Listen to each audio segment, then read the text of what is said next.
navuga yuko deni ige babona ubu ngubu ni ige babona ni ige mushyashya bumve yuko ige babona yarahindutse ya ni umuhungu ndabona ige yari umugeye ariko yahinduye pani navuga ni tape ni page uko urusenda ruryana niko niryo zina ryita mu minsi yashize wambonaga mfite umusatsi deni ubu nawukuyeho iyo umuntu agiye guhinduka ahinduka byose nk'uko nanjye umuryango wanjye nagugize unca ntabwo ugize unca mbonye famiye itantebuye n'umuryango wanjye ntunerebuye ndanumva ko abari outside ntacyo bavuze nta kintu babambwiye mbese abiri bavandimwe inshuti zanjye bumve yuko ige nimba ahindutse agahinduka akajya kuba umukristo bumve ko ari ige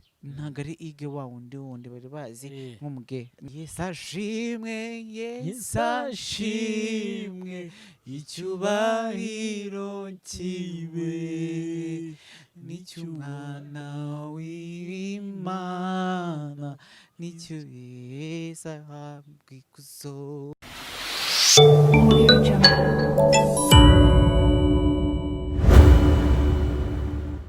turabasuje rero bakunze umutako TV nizere ko mumeze neza dusuje abanyarwanda dusuje abarundi dusuje abantu badukurikira ku migabane igiye itandukanye dusuje diaspora nk'uko bisanzwe tubazanira abantu batanga ubuhamya bugiye butandukanye badusangiza ku buzima bagiye bacamo ndetse bwabakomeje bakaba bageze aya magingo abagiye bahindurwa n'ubuzima barabayemo bagahinduka nyuma ndetse n'icyo bari cyo ubu ngubu turakwakiriye igomeze utese meze neza ndumva none uri kuvuga nk'abagabo sinzi impamvu wenda ni ibiki ubu ngubu umeze ute meze neza navuga yuko deni ibintu byo kuvuga nk'abakobwa ariko hari amakuru ndi kumva ko nawe wenda wabimbwiyeho gatoya ko ibintu bya bindi bya trendingaga hangura umutinganyi ngo ukora ibintu uri kubigenda ubireka bimeze bita ahubwo duhereze hari ukuntu abantu sosiyete yagufashe hari ukuntu abantu bagiye bagufata nyine bavuga ati yigi bitya kubera iki wahinduwe n'iki ese tubwire wahindutse koko so navuga yuko deni kuri giye ku giti cyanjye nafashe decision ku giti cyanjye ntabwo nafashe decision z'abandi abandi ukuntu bagiye bitandukanye bafite ukuntu uko babifata navuga yuko deni ige babona ubu ngubu ni ige babona ni ige mushyashya niko navuga ige mupya ndabona wogoshe umusatsi ndabona ni nyine waba umutipe noneho of course hari niki cyagufashije duhereza ubuhamya niki kiri cyagufashije kugira ngo uhinduke navuga ikintu cyamfashije bwa mbere ngize kuri debate ndi kumwe n'undi mukobwa bitariza tugize gukora ikiganiro dukora debate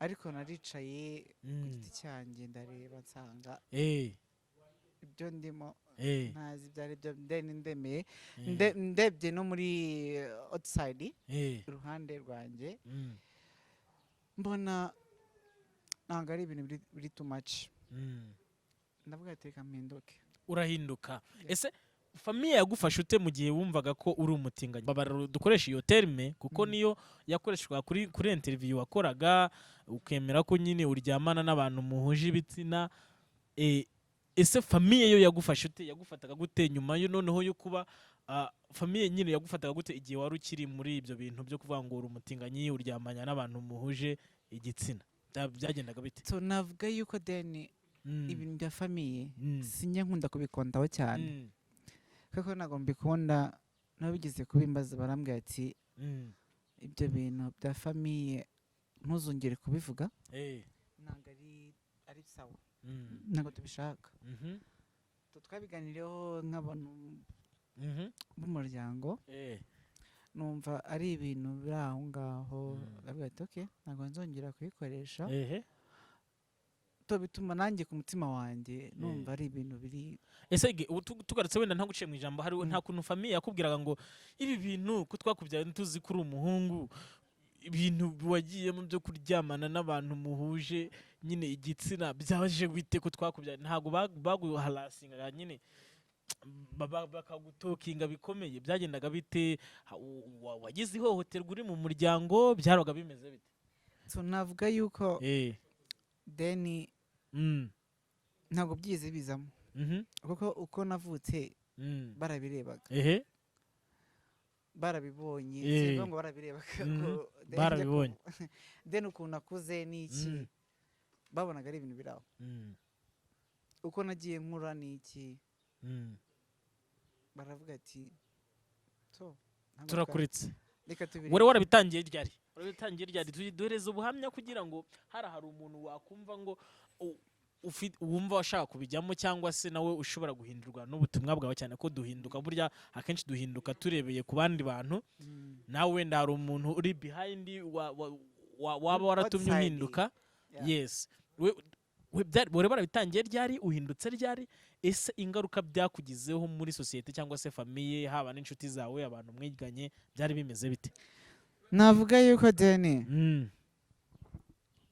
ntangira uko navutse sinavuga ngo nagutangira uko navutse deni character no muri quartier barabibonaga ntago twize babikontaho cyane babona ari ibintu biri aho baravuga ati ni ibintu tubona wasanga nakura azahinduka deni babona yuko ntabwo bigize gute ntibihindutse babona ni bya bindi n'ubundi baravuga ati se yige bite famiye yo nyunda kwinjiramo cyane kubera ko famiye ukuntu ifata ku ruhande ntabwo nkunda kwinjiramo cyane ariko hari ukuntu wenda ufite ababyeyi bose nta n'umwe mfite ariko hari abantu wenda baba famiye baba ba hafi ariko ubu ufite abantu ba hafi navuga ko Imana bambabarire ngiye kubavuga n'abavandimwe niko navuga Imana imbabarire ko mbavuze ntabwo babikunda nk'iriya jambo ryagukomerekeje igihe wumvaga ukiba bavuga ngo igi aryamana n'abahungu bagenzi be ijambo ryagukomerekeje ni irihe sinavuga ngo hari ikintu cyankomerekeje numva ko deni ntabwo bigeze bambwira ikintu gikomerekeje kuri iki deni ko ni abavandimwe navuga ko ari abavandimwe banjye bambabarire ko mbavuze pe kuko ntabwo babikunda ntabwo babikunda ko iyo mbavuze mbese wowe bumva ko wabateye ikimwaro ntabwo navuga ko nabateye ikimwaro ariko kuvuga ko akenshi iyo ndi imbere ya cano ntabwo baba bifuza yuko nabavuga kuko bamaze igihe kinini cyane babimbwira bambwira ati ibintu byo kuri cano ntuzongere kuvuga abavandimwe bawe ubu ngubu uri aho ngaho nka ige uri gutanga ubutumwa urabona ya maherena wayataye ya blings wazitaye ndabona umeze neza wabaye umuhungu ariko yaba ari bible verses wasomye kine amagambo yo muri bibiliya wasomye yaba ari abapasiteri bahuye bakakwigisha yaba ari guhinduka wabikuye he by'umwihariko wowe navuga yuko mu guhinduka kwanjye hari umukobwa bitariza twize kwa debate rimwe turimo turakora debate turi imbere ya cano turahangana ko yarakijijwe yaramaze gukizwa niko navuga deni mu gukizwa kwiwe yumva ko nanjye yabimbwira ariko deni ndebye nyine mbitekerezaho mu kubitekerezaho naragiye ku giti cyanjye ngira ne manza mbitekerezaho ndicara mbiteza kabiri ndavuga ati no nimba munambwiye kino kuki nyina gitekerezaho deni cyanamfasha na famiye umuryango nkomokamo yaba uwo hirya no hino singiye kuvuga ngo ni wo papa cyangwa se kwa mama sosiyete nyarwanda bumve yuko ige babona yarahindutse ni umuhungu. ndabona intoki nta inazi gihari, verine ntazo. Wari ubimazemo imyaka ingahe biriya byo kuvuga ngo uryamana n'abahungu muhuje igitsina? Ese ubu ngubu urabona biri bukorohere? N'ubundi babandi mwabikoranaga bo batarahinduka, urabona biri bugende bite? Navuga yuko deni kunyorohera, kukorohera nyine serious ko utari bubisubiremo. I'm sorry, ndahari, ndi Higue, batumva yuko Higue wa wundi babonaga mbere, Higue wundi wazi. Wari ubimazemo imyaka ingahe wenda agiye wamenye ubwenge uvuga ati ngiye buriya rero nabyutse navutse nk'umukobwa meze bite? Navuga ko deni Higue kuva yakavuka niko navuga, kugeza igeze imyaka 27. Ufite 27? Ufite 27 nayo ndayuzuza muri kwa 12. Aha, ngo tariki 29 z'ukwa 12. 29. None se hari umwana waba ufite, hari umugore waba warigeze, bimeze bite? Navuga yuko mfashe ikibazo gikomeye icyo ngicyo. Navuga ko Higue nta mugore yari afite. Deni Higue yari umugabo, ariko yahinduye pani, navuga ni tape, ni page niko navuga. Higue yavuye muri gahunda y'abagbo, ubu Higue no mu ako nk'umuge mu Kinyarwanda ubu washaka kubivuga. Tureke gusigiriza ibintu, tubihe imvugo yanyu. Ubura nk'umuge mu Kinyarwanda wabiha iyihe mvugo? N'umutinganyi simpazi da.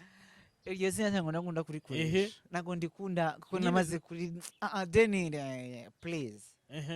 Nyise nk'umuge wamuhiriye nyito mu Kinyarwanda. Mu Kinyarwanda riraremereye. Deni nago nkunda kurikoresha. Deni kwereko ni ikintu numva yuko cyabaye nk'urusenda kuri njye. Uko urusenda ruryana niko niryo zina ryita. Yes. Wumva ko ari nk'imvugo nyandagazi we? Ni imvugo nyandagazi ya. Urakoze cyane. None se nta mwana ufite ubu ngubu? Nta mwana mfite. Ese ikigaragara cyo iyo uri umugay uri muri iyo society yanyu, hari ku buryo ugira ubigicibwa kuri society runaka nyine ukaba witandukanye n'abantu. Ese urumva society iri bukwakire gute? So sinzi ko society kunizonyakira, ariko bumve ko nimba Higue nimba afashe decision zo kuba ahindutse, bumve ko ari Higue, ntabwo ari rubanda. Iki kintu nshaka kwibwira abantu, bumve ko ari Higue ku giti cyiwe, ntabwo ari outside. Abantu bari ku ruhande bumve yuko nimba njye mfashe decision zo guhinduka, ni ku giti cyanjye, ntabwo ku giti cyabo. None se abantu mwari muri kumwe muri iyo society y'ubuge barazbo ntabwo bavuze ngo wagiye utumenera amabanga, none utuvuyemo, uratuzi ibintu byacu kubishyira hanze kuri social media ziho bari kugufata gute? Ahantu byahahiye ko ntabwo dukora indahiro ko muri byose iyo tugiye muri izo society zose ntabwo nta muntu uturahiza, nta n'umwe. Deni ni iki nk'ibyo rero uvuze mu kanya, ntabwo twavuga yuko harimo ikintu ngo hari umuntu tuzabishwanira cyangwa se tuzamamagara kuri call. Nta n'umwe uramamagara. N'abamamagaye barambwira ati cyakora iki kintu tugukundira, ufite ukuntu defanda cyangwa se wafashe icyemezo cya kigabo. Okay, watubwiye ko ariko wavutse, niko wavutse, waravutse wisanga gutyo urakuze. Ese byo urumva uri buhinduke uko wisanze? Urumva niko wavutse, gusinzira ukuntu uri buhindura uko wavutse? Nakubwira yuko deni Higue nimba afashe umwanzuro, iyo awufashe abawufashe, ntabwo ari umuntu navuga yuko ahinduka. Nkuko bavuga ngo ikirere kirahinduka. Decision nafashe ku giti cyanjye, nta muntu ngishijemo inama. Nubwo hajemo ira debate, no, ira debate ntabwo ariyo yatumye mpinduka. Ningiye ku giti cyanjye kugira ngo ndebe yuko nagaragaza isura nziza imbere y'abantu bose. Niki wasaba abantu rero bari baragutakarije icyizere babona ko rwose uri umukobwa pe ubu ngubu rero kunyumvisha ko wabaye umuhungu byagorana? Niki noneho wasaba abantu bafashe image yindi yuko uri umukobwa? Ngiye kwibariza akantu gatoya. Deni ngaho mshushanya mfite umusatsi, sibyo? Ni kuto makeup zanjye, nicare duhuriye outside, ntabwo tuziranye, wambona urebye isura ukareba character uko nifashe, wambonamo gute? Ugifite za makeup wari ufite mbere? Yeah, of course. Nakubonamo umuge, ariko ubu ngubu ndabona umeze neza, nabonamo umukobwa. Why umbonamo umuge kandi nshaka ko uzi ikintu nakubazaga, nagira ngo umbwire yuko uko nakubona tutaziranye umbonamo nk'umukobwa. Ushobora kwibeshya, ushobora kugenda nkogosha ubwo bwanwa bwanjye, nkagenda nkakoresha makeup ku mutwe wanjye, nkagenda nkajya muri salo bakankorera umusatsi no mu maso bakankorera makeup. None se namutse ngeze iruhande nkifata nkagira bya bindi mu bya mukora, ntabwo tubikora. Ni character y'umuntu. None se character ni gute uri buyihindura? Then nshobora kuyihindura. Then mbere mu minsi yashize wambonaga mfite umusatsi, then ubu nawukuyeho. Iyo umuntu agiye guhinduka ahinduka byose. Iyo umuntu yinjiye mu gakiza bari mu gakiza. Winjiye mu gakiza, hari abapasiteri cyangwa se abandi bantu bagufasha mu bijyanye no guhinduka wabonye bimeze bite? Navuga ko hari abantu benshi bagenda bamvugisha ama message nyina mbona nkabona message zivuga ati twarakwishimiye kubera ko wahindutse n'iki byinshi numva biranshimishije cyane. Then n'aba bantu bahariya numva barambwira ati twarishimye kuba twarabonye warakuye umusatsi, warahindutse. Ni riza watumye uhinduka? Hari abandi bantu batumye uhinduka, bimeze bite? So navuga ko Riza ari umuntu wantije imbago, ariko mu kuntiza imbago ntabwo ari we nafatiyeho, yego, ariko akaba n'undi muntu wundi wita Shangazi Jenny. Shangazi Jenny ndamukunda uko afite, navuga ngo afite umutwaro uremereye cyane. Burya gufata umuntu kujya kumuhindura, ukamuha ipantaro y'abahungu, ukamushakira urukuta rw'abahungu, ukamushakira ishati ya gihungu, n'umutwaro kandi handi gukura kugira ngo imunshimire. Ikigaragara cyo Imana igukorera ibitangaza cyane ko irimo kugufasha kugira ngo uhinduke. Ishobora no n'amasengesho y'abantu b'Uburundi, niyo yaguhaye iyi character n'ubundi ishobora no kuyihindura anytime. Ibyo reka tubiharire Imana. Ariko hari ukundi, ese ubundi Higue niki wicuza mu buzima wabayemo bw'ubwe? Niki wicuza? Kwicuza ni byinshi, nakucuza byinshi cyane, kuko njye muze mugiye kwicuza mu by'abageni harimo byinshi cyane. Then sinakubwira nk'ibihe koko, kuko mvuze yuko nakoze skanda, nakoze ikintu navuga ko cyagize, navuga ko then ikintu cya mbere cyaba naricujije mu buzima bwanjye, ukuntu ndamutse mvuze ku byo navutse ntabwo ngiye gukundeza Imana, uko niyo yandemye ijya kunshyira ndurusoro mu nda mama, then naba nyigondoje. So ikintu navuga ngo kubwe naje gusanga ibintu by'ubwe hari ikintu kirimo. Wabitubwira kugira ngo buriya iyi message ni Imana niba yahisemo yabishirwa ati reka mpindure Higue, ariko ubundi ashobora kumva abana baye pasiteri kugira ngo ufasha abantu benshi bameze nkawe cyangwa se ufashe n'abandi bantu bazavuka bameze gutyo ikagushyiraho gutya ikagushyira muri iyi myaka kugira ngo naguciye mu ijambo ndizera ko ababyeyi batabyumva kimwe yuko abana bafite bameze nkanjye bakoze ishyano ryo kubabyara ntabwo babizi igitekerezo cy'Imana bumve yuko ari abana nk'abandi nanjye navutse nk'abandi navutse amezi 9 banterura ku matako ya mama anyonsa amezi hafi kugeza ku myaka 2 yumve ko atakoze ishyano yabyaye umwana ko ntiyamubyaye amwifuza niyumve yuko nimba haragiyemo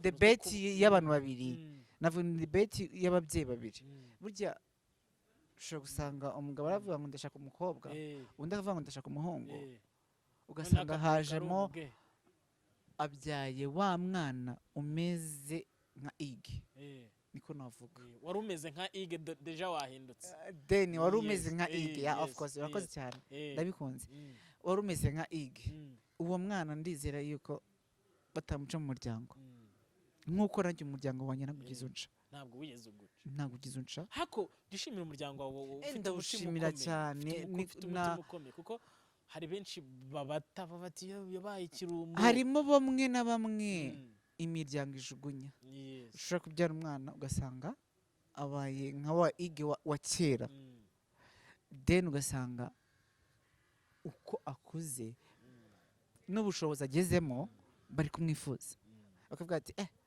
ariko se burya wa mwana twangaga ko tubona afite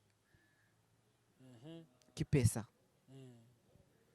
none se tumushakaho iki ubushobozi araho bigeze twifuza yuko nawe yadutera inkunga batabona ko ari Higue uranga bafate indi sura y'undi muntu babone ko ari Higue wahindukiye yes Higue urakoze wenda ku arse hari uteganya iki ubungubu icyo ugiye gukora ugiye gukorera Imana mu buhe buryo ugiye gushinga business ugiye kuzajya uca mu nsengero utanga ubutumwa uburyo wari umuge bugahinduka ugiye nicyo ugiye gukora nka Higue werekana image wari ufite mbere ko yahindutse wenda ari uko Imana yagukozeho yaguhumuye amaso wenda ikakwereka ko buriya wavutse uri umusore kandi ugomba kubaho mu buzima bwa gisore ugiye gukora iki ikintu navuga ngiye gukoramo ndamutse mbonye ubushobozi nta bushobozi mfite buhagije nta nubwo mfite navuga ngo buhagije kuko nashinga business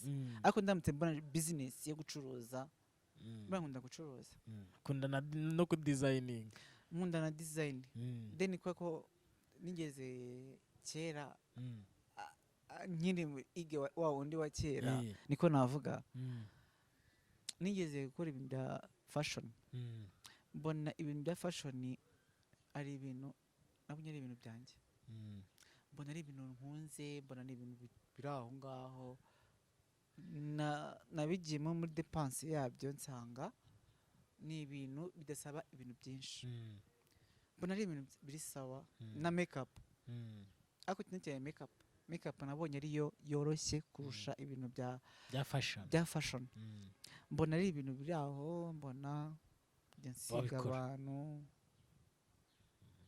mbona ari ibintu byoroshye cyane ariko ibi bintu wabyinjiramo so nigeze kubikoraho rimwe mbikoraho igihe gitoya niko hasi hazamo iyi covid niyo yahise bitera abona asigaga mbere kuko nimero nakoreshaga mbere ntabwo iyo nkoresha ubu ngubu ariyo nakoreshaga mbere nahise nyihindura nahise mfata avuga ati uko bose barayinyibye ntabwo ko nakoze accident yo kwibwa ntabwo navuga ko bayinyibye nakwanza sinjye nakubeshya na accident nakoze ya moto nari nzifite ari telefone ebyiri mfite smart mfite na gatoya uko gatoya niko kabagamo nimero nkoresha ubu ngubu inini yabagamo iyo nakoreshaga muri ibintu byo kudizayininga ashobora no kuza nkakubwira ngo inzu yawe iteye gutya ibintu twita akenshi bya interior design. Yes, of course. Yeah, okay. Then nkareba inzu yawe kunitse nkata nkumbwira ati intebe imwe urayishyira hariya, indi urayishyira hariya, indi uyishyira hariya, televiziyo yawe urayishyira hariya. Nkaza nkabikubwira nkabigukorera uko ni benshi niyo bari bazi. Then noneho niko nakoze accident n'ikina moto nari mfite nari mvuye gukora design umushuti wanjye wari umaze iminsi mikeya avuye muri Amerika kuko yabonye kuri nuze yanjye kuri email yanjye nkunda kuyipostingaho kuko email narahise nyifunga hajemo iyi covid nyifunze ndanduje mfunga na Instagram yanjye. Yes. Byose ndabifunga. Ase ubundi Instagram ukoresha irihe zina? Kubera iki? Ikoresha izina nyine bagufollowing but sometimes ujya postinga n'inama ariko kubera ko Instagram yanjye ntabwo ndayongera kuyifungura. Ntabwo ndongera kuyifungura narayifunze. Yes. Higue buriya ni inkunga y'amasengesho wabonye ni guhinduka ntago tubwire neza wahindutse utewe niki wabonye bati mana numfasha guhinduka gutya nzagukorera gutya guhinduka buriya umuntu ku giti cyiwe ubishyira mu mutwe wiwe no mu mutima we. Ntabwo navuga ko na amasengesho nagiye nyakora ku ruhande ku bantu basanzwe bari aho ariko nabo ndabashimira amasengesho banteye nuvuga ngo bantije imbago niko navuga uko nasengaga nabo uko bansengeraga ndabishima kandi ndanabishimira cyane cyane mbikuye ku mutima kandi aho bakuye amasengesho yabo Imana bakubire kabiri n'ubushobozi bwabo ubwo bagiye bantera ku ruhande bw'imyenda n'iki nubwo naje nambaye ngiye naje navuga ati byantunguye ari mfite imyenda ngomba kwambara niko bamamagaye then ari umugiye kujya kureba. Hari ubundi muri ikibazo uri umukristo? Yeah, of course. Uri umukristo umaze gukizwa narakijijwe ikintu nsigaje ni kimwe kubatizwa muri Yorodani. Muri Yorodani. Muri Bibiliya tugarutse muri Bibiliya hari twumvamo Sodoma na Gomora ko harimo ubusambanyi ubutinganyi ibiyobyabwenge kuramo inda ibintu byose bibi byabagaho. Ego. Ariko hakabaho navuga ko wenda niba wakijijwe ubwo niyo si wabagamo. Ego. Ubwo wabaga muri iyo si imeze nka Sodoma na Gomora. Ibibazo wahuriyemo nabyo ni nk'ibihe? Navuga ko ibintu nagiye mura nabyo ni byinshi. Watewe amabuye baravuze ati nka kwa kundi bavuga ngo iyo umuntu akoze icyaha nka twabibonye muri ziriya filime bagiye bakina batega bafashe umukobwa navuga ko ari umukobwa bakamutera amabuye barangiza Imana ikagira Yesu agacisha umurongo navuga ko ari ibintu navuga ko ari umurongo navuga ngo yashinje umusaraba uko navuga then ndizera ko aho nagiye nca hose myaka yanjye nkiri muto ntawe ugize untera ibuye gusa amunwa wo baravuze muri ese nk'iyo na mbere yuko tugera muri Kodan baravugaga ariko ngiye buriya ni umuntu uca bugufi ndi umuntu uzi kumva then iyo ko mbonye famiye itantebuye n'umuryango wanjye ntuntere ibuye ndanumva ko abari outside ntacyo bavuze nta kintu babambwiye. Well hari ukuntu nanone usanga wahindutse biragaragara haba look ndavuga physical appearance wahindutse umeze neza ni ibintu twagakwiye kwishimira twese buriya gukora inkuru umutinganyi bla bla bla ariko ubu ngubu uri hano utanga ubuhamya uri hano utanga ko ubuhamya ko Imana iri gukora kandi yagukozeho kuko wabibonye Imana iri gukora akazi kayo. Hari umwaka noneho awasaba abantu bagukundaga cyangwa se bagukundaga mu ntuze muri ya look ya mbere, muri ya look ya mbere bagukundaga. bumve yuko ikintu nabasaba nabasaba yuko then bumve ko Higue ntabwo ari wa wundi niba ahindutse n'ibihe mukomezanye. Yeah, of course. Nimba ahindutse bamukomeza mukunda kandi n'inama zabo nizo nkeneye.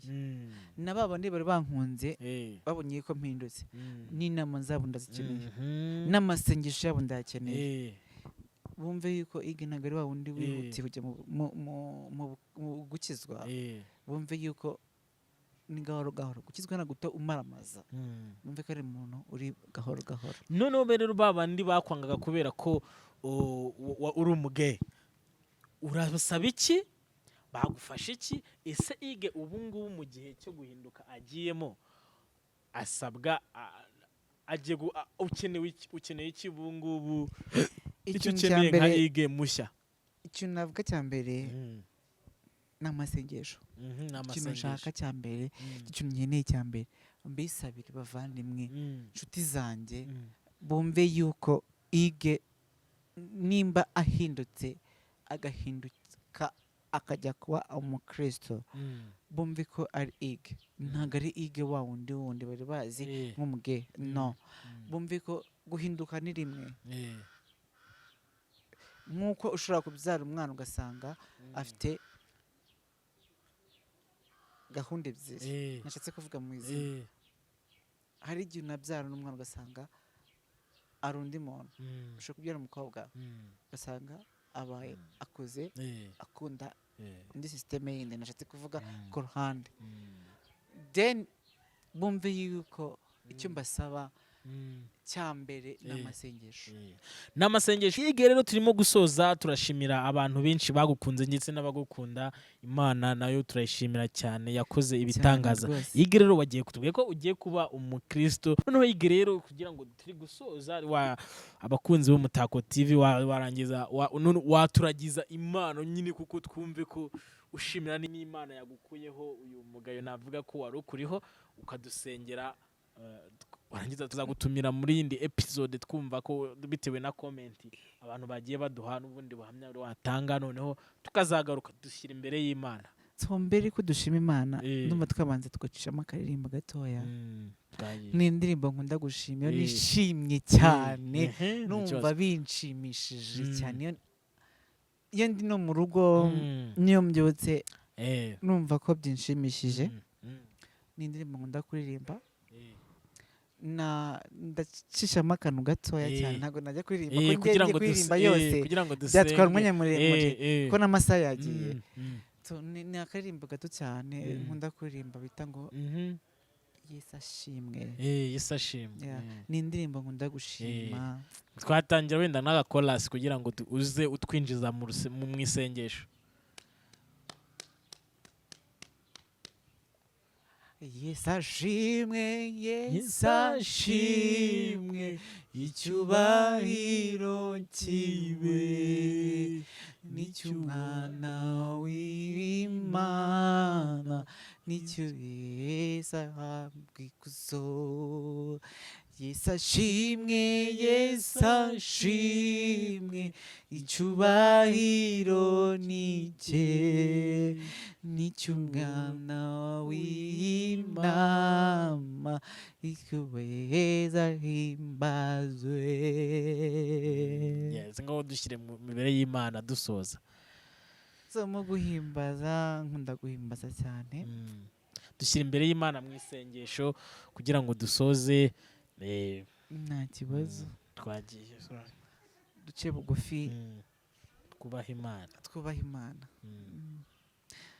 Yesu umwami wacu dukunda cyane, utuba hafi imbere n'inyuma, ibumoso n'iburyo. Turagushima igihe cyose, turagutakambira. Urabizi yuko nta ribi, nta cyiza, nta n'inyenyemira tugomba kugira igihe cyose tugufite. Nyagasani, ndagushima kandi nashimira abavandimwe badutumiye mu kiganiro, yaba twakoze ikiganiro, hakaba n'uwa kamera. nawe mu gushyize imbere yaba agiye gutaha cyangwa se mu bikorwa byose ari bukore mu gushyize imbere nyagasani.